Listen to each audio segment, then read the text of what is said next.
दोस्तों, बंगाल से मैंने आपको कई बार बताया कि जब एसआईआर शुरू हुई है तो वहां से बड़ी संख्या में रोहिंग्या और बांग्लादेशी भाग रहे हैं और वो भागकर बांग्लादेश जा रहे हैं। बॉर्डर पर बहुत भीड़ लगी है, जहां एक तरफ कभी बीएसएफ और पुलिस उनको खोजती थी कि कहां बांग्लादेशी है, उनको पकड़ा जाए, फिर डिपोर्ट किया जाए, डिटेंशन सेंटर में या जेल में डाला जाए। लेकिन अब दृश्य कुछ और दिखाई दे रहा है। खास तौर पे अगर मैं बांग्लादेश बॉर्डर की बात करूं तो बांग्लादेश और वेस्ट बंगाल बॉर्डर पर बड़ी संख्या में घुसपैठिए भागते हुए दिखाई दे रहे हैं।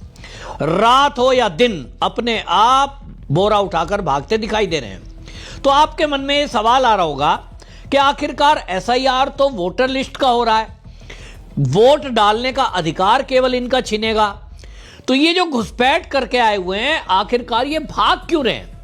दूसरी तरफ ये खबर आई थी कि बीएसएफ ताबड़तोड़ एक्शन ले रही है। ये भी खबर मैंने आपको दी थी कि बीएसएफ ने अभी तक 10,000 से अधिक ऐसे लोगों को गिरफ्तार किया है, डिटेंशन सेंटर और जेल में डाला है, जो बिना दस्तावेज के यहां घुसपैठ करके आए थे। तो ये भी एक सवाल आपके मन में आ रहा होगा कि आखिरकार बीएसएफ इन्हें पकड़ क्यों रही है जब ये खुद ही भाग रहे हैं, खुद ही जा रहे हैं। ऐसे में बॉर्डर पार करते समय इनको अपने देश जाने दें, यही तो हमारी समस्या है। और अगर समस्या समाधान हो रही है तो बीएसएफ इनको पकड़ के जेल में क्यों डाल रही है? तो आज आपको मैं इस वीडियो में बताऊंगा कि आखिरकार मामला क्या है, बीएसएफ इनको गिरफ्तार क्यों कर रही है और ये चुपचाप रात के अंधेरे में क्यों बांग्लादेश या म्यांमार के जो लोग घुसपैठ करके यहां आए, ये क्यों अपने देश भाग रहे हैं। पूरे देश में लगभग ये भगदड़ मच रही है और ये खाली पश्चिम बंगाल में नहीं है। पश्चिम बंगाल तो वो रास्ता है जिस रास्ते वो आए थे, उसी रास्ते जाएंगे और इसलिए वेस्ट बंगाल के बॉर्डर पर आए दिन ये दृश्य देखने को मिल रहे हैं। जिन लोगों को लगता है कि उनके पास पक्के दस्तावेज यहां रहने के लिए हैं, उनकी जांच यहां नहीं होगी, वो बेशक अभी सोच रहे होंगे, लेकिन ज्यादातर लोग भाग रहे हैं। और उसके पीछे का एक कानून है केंद्र सरकार का, मोदी जी का बनाया हुआ नया कानून। बहुत सारे लोगों को नहीं पता, मोदी सरकार ने मार्च 2025 में एक नया कानून पास कर दिया। दोनों सदनों से पास होकर राष्ट्रपति जी के हस्ताक्षर हो गए। नया कानून बनाकर राष्ट्रपति जी के हस्ताक्षर हो गए और उस कानून का खौफ इन घुसपैठियों के अंदर बैठा हुआ है। असल में मैं आपको बताऊं, एक नया एक्ट आया 2025 में। मोदी सरकार ने यह विचार किया कि इस देश में अगर एनआरसी करते हैं उसका विरोध हो जाता है, तो एक नया कानून ले आए और उसको पूरे देश में अब इंप्लीमेंट होगा, क्योंकि केंद्र में वो पास हो चुका है, दोनों सदनों से पास हुआ, राष्ट्रपति जी के हस्ताक्षर हो गए। वो कानून है इमिग्रेशन एंड फॉरेनर्स एक्ट 2025। ये मार्च 2025 में सदन से पास हुआ। जब बजट सत्र था 1 सितंबर से ये लागू हो चुका है, राष्ट्रपति के हस्ताक्षर, नोटिफिकेशन, बाकी कानूनी पहलू के बाद। और इस कानून में सीधा सीधा ये कानून है कि जो भी कोई बिना वैध पासपोर्ट या वीजा के इस देश में पाया गया, 5 साल की जेल और 5 लाख रुपए जुर्माना होगा। यदि उसकी जांच में फर्जी डॉक्यूमेंट भी पाए गए, यानी कोई ये कह रहा है कि साहब आधार कार्ड मेरे पास यहाँ का है, वोटर कार्ड यहाँ का है, पैन कार्ड बना लिया, बैंक में खाता खुलवा लिया, यही तो कर रहे हैं। तो ऐसे कंडीशन में एजेंसियां जांच कर रही हैं और किसी के पास यदि फर्जी आधार कार्ड है तो उससे आधार कार्ड पूछा जाएगा। आमतौर पे जो घुसपैठिए घुसे हैं वो पश्चिम बंगाल के किसी शहर का नाम लिखवा लेते हैं, मालदा लिखवा दिया, कुछ भी लिखा दिया। ज्यादातर लोग मैंने देखा है मालदा के पहचान पत्र को लेके घूमते हैं कि हम तो मालदा के रहने वाले हैं। इंटीरियर कुछ लिखवा देगा, बॉर्डर एरिया का नाम। अब उसकी जांच होगी और जांच बायोमेट्रिक भी होगी। फिर उनके पिता का पूछा जाएगा, भैया अपने बाप का दिखाओ। आप अगर यहीं जन्मे हो वेस्ट बंगाल में तो आपके पिता भी जन्मे होंगे। और यदि फर्जी दस्तावेज पाया गया तो 10 लाख रुपए का चालान, ऊपर से डिपोर्टेशन, और ये तय है कि फिर उसके बाद आपको 10 लाख रुपए दोगे तो छूटोगे, वरना जेल में सड़ोगे। तो अब इनको यह लग गया कि मोदी सरकार पूरी तरह से घुसपैठ के मुद्दे पर सख्त है, सभी राज्यों को यह आदेश दे दिया गया है। और अब सभी राज्यों को जब यह आदेश हो गया है तो बीएसएफ जिन राज्यों में बॉर्डर एरिया में लगती है और काम करती है, बीएसएफ इसमें एक्शन में है, क्योंकि 50 किलोमीटर बॉर्डर के अंदर तक घुसकर उसको जांच करने की अथॉरिटी है।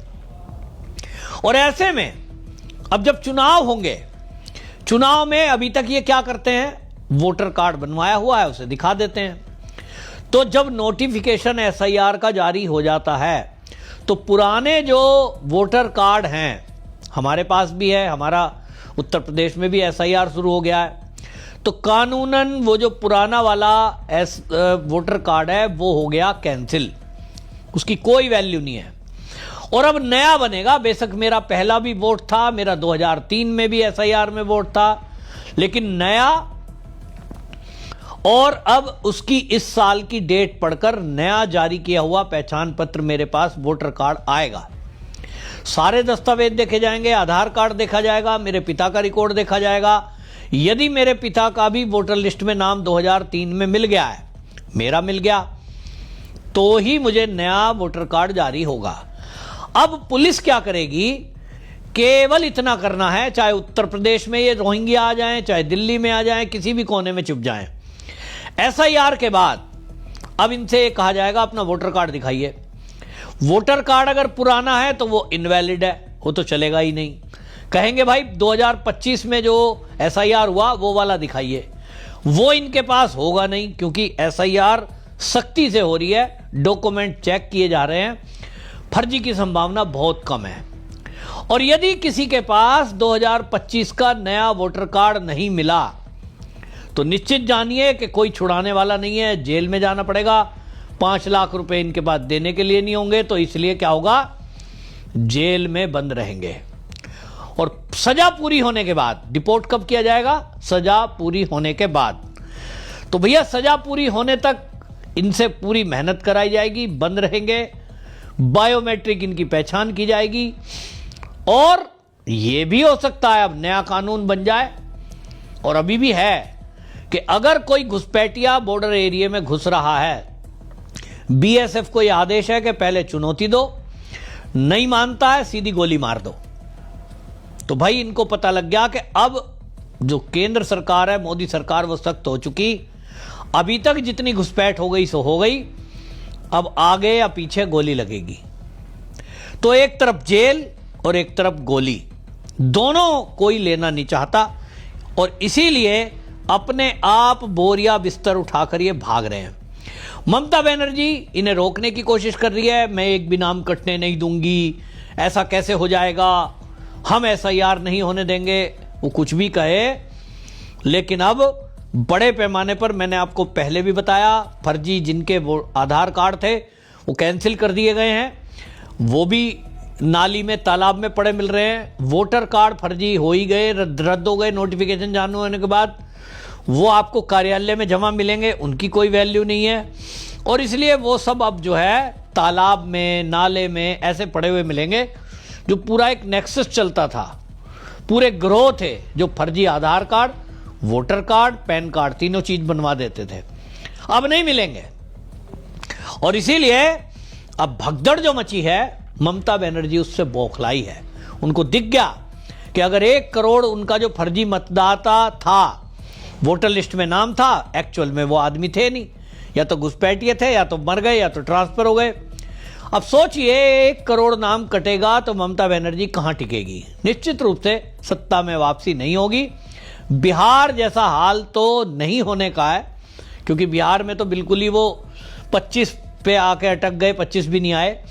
ममता बनर्जी का अपना एक कार्डर बेस है, वामपंथी क्योंकि मिले हैं, कांग्रेस मिले हैं, तो वो कुल मिला के वामपंथियों की वोट, कांग्रेस की वोट, घुसपैठियों की वोट, कट्टरपंथियों की वोट मिलाकर 51 सीट ममता बनर्जी ले आएगी। लेकिन मेरा उम्मीद यह है कि ममता बनर्जी 50 से आगे सीट नहीं ला पाएगी।